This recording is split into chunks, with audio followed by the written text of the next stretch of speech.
Chaque jour, Charles et Carole vous présentent la leçon de l'école du sabbat.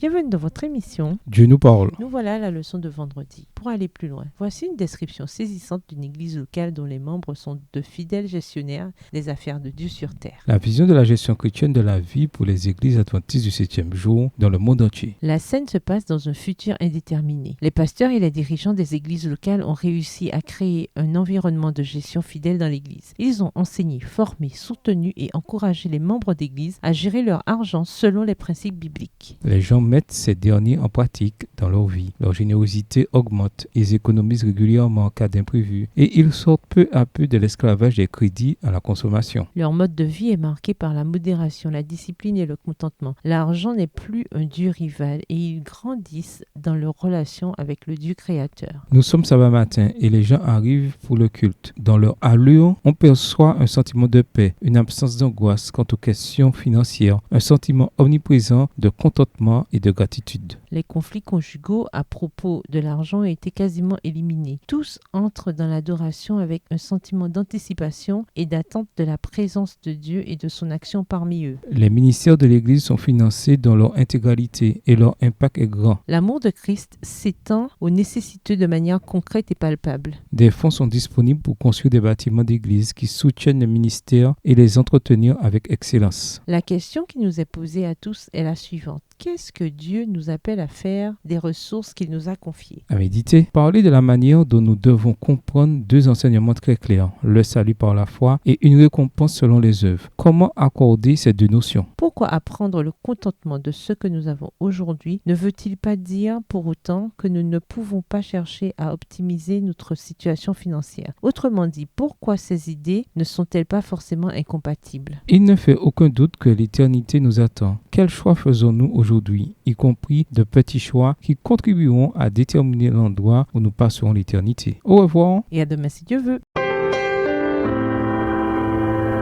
Dieu nous parle. Chaque jour, Charles et Carole vous présentent la leçon de l'école du sabbat.